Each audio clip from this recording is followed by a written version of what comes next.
So we got the garage painted yesterday and it's so fresh and so clean. And we've got an engine and transmission lined up, so we're hooked up to the trailer and we're gonna go grab that sucker.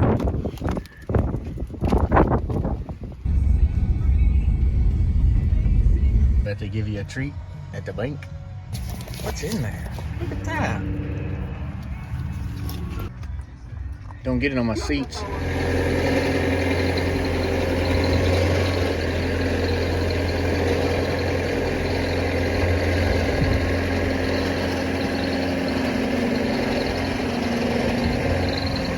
You got it? Yeah, that's good. Yeah. We're good.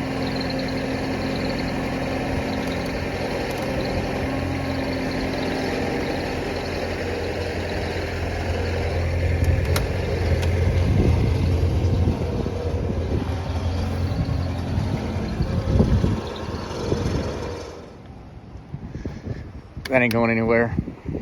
This engine and transmission that I picked up came with a street rod harness already on it. And apparently the transmission has been rebuilt and it's a new stock torque converter. One of the cool things about buying it locally on Marketplace was this guy actually had it on a pallet and I could see it and hear it run.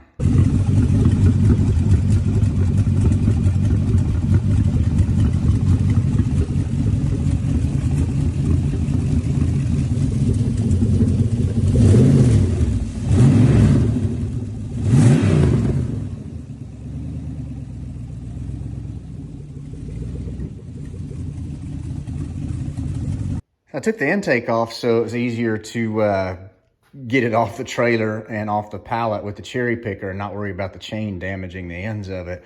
If you guys remember, last time we bought a 6.0 from eBay from a salvage that sells them, and that one cost us more than twice what we spent on this 5.3 with the 4L60. And I would argue this is a much better deal. If you remember, when we pulled the intake off the last one, there was plastic chunks down in the intake runners and some pieces had already made it into the combustion chamber from the air box in that van, I guess, during the wreck being sucked in while the engine was still running. But we know we don't have that issue with this one because, like you saw earlier, it was running. So welcome to our newly renovated garage. We've got new paint, some new lighting, new clock. It's a switch. Hope that's better lighting, makes for a better video, I'm sure. Our LMC truck order showed up with the trim parts that we ordered. Now, one of them was the body side molding, and pro tip, if you're gonna put body side molding on your truck, probably lay it out ahead of time and let it sort of get rid of that coiled up memory so it doesn't try to lift when you stick it on, especially in the winter, because it'll battle you. You guys remember we needed the windshield lock strip, which I think I ended up having to order on eBay because LMC truck was out of stock, no back orders. So we got the rear window lock strip. I went ahead and ordered the tool. It was like $4 or $5. And I know I made a video about this, but in typical LMC fashion, you order a part, you're not sure if it has the hardware or not. So you buy the hardware and the clips just to make sure. And then when the parts get here, it has the clips and the hardware in it. I decided ordering from LMC truck is like Sex Panther cologne. 60% of the time, it works every time.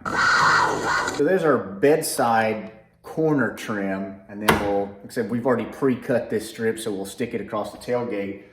We also need a license plate bracket. For some reason, our truck had a new bumper, no place to put a license plate.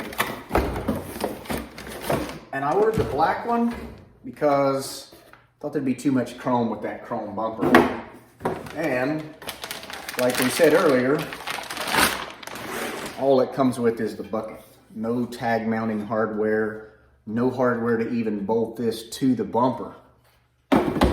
Luckily, I ordered the hardware to make that happen. You guys probably remember from my last video, our concern was these moldings were installed too low and the trim pieces wouldn't fit. And while it is extremely low, I still think we're going to get away from it, from having to relocate all the rest of the molding. And it looks like even the paint line goes from here, gets closer and closer to that body line, and then the tailgate's black all the way down, which I think all of them were like that anyway. These things you can tell right from left because it rolls over on the side of the tailgate, and it overlaps the molding on the other end. So if we put it on that molding, we're gonna be able to make that work.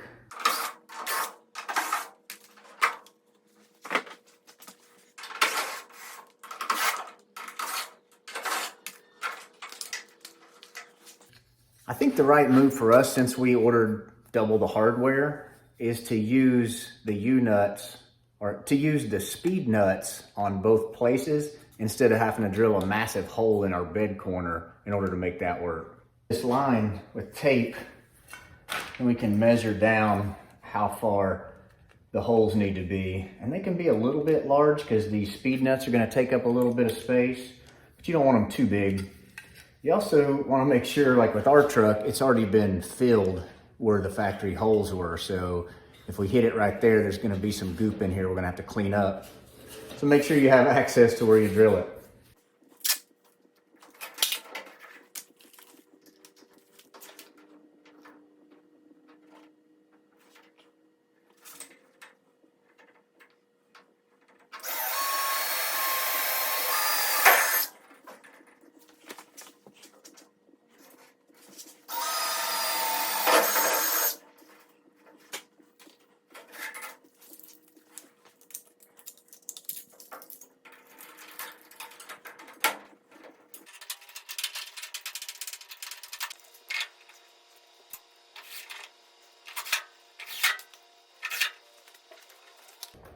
All right, now we'll rinse and repeat on the other side and then put our strip across the tailgate.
One last thing.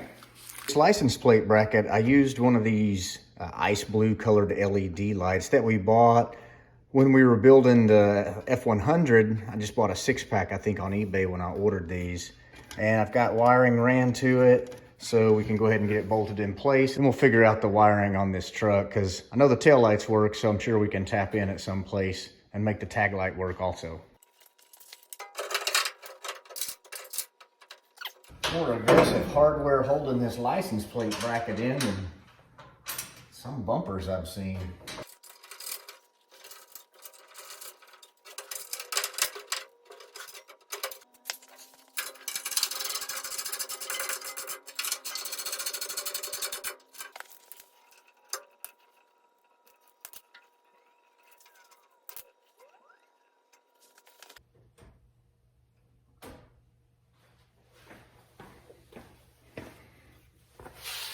All right, on this back glass, well, the rubber's still kind of pliable, so we'll just get in here with a little screwdriver,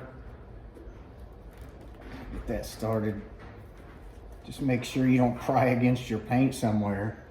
Take this clip out, even though the new lock strip came with 2 new corner clips.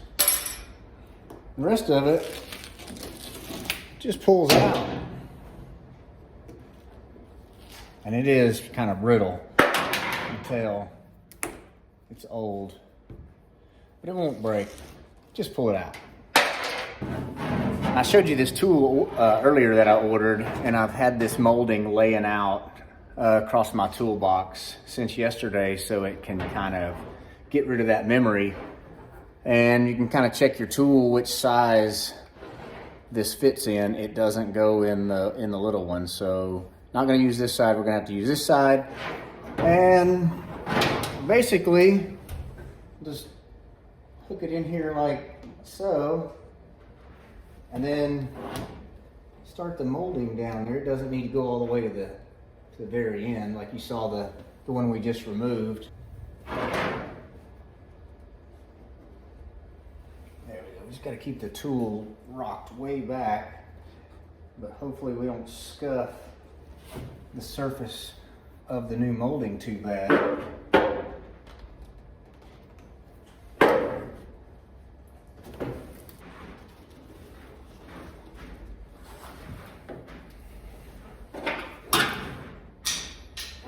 You kind of got to really get down there in it to work on it and not leave room for the camera.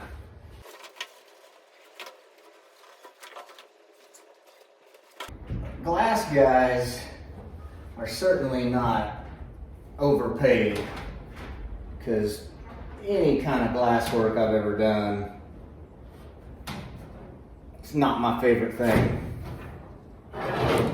Body men also.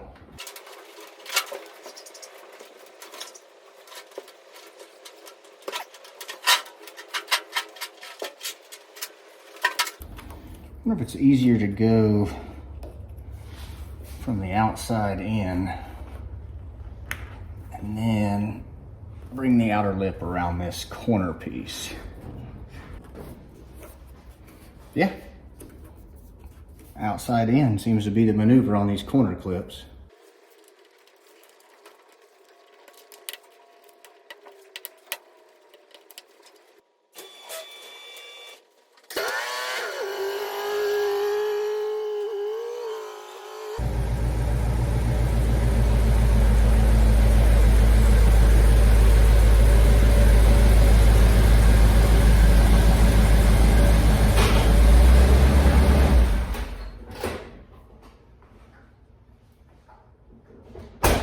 Just a few short weeks, we're gonna have the entire front clip off of this truck, doing the front suspension and the LS swap. So there'll be no motor, fenders, or anything in the way. I can just walk right up and replace this lock strip in the windshield.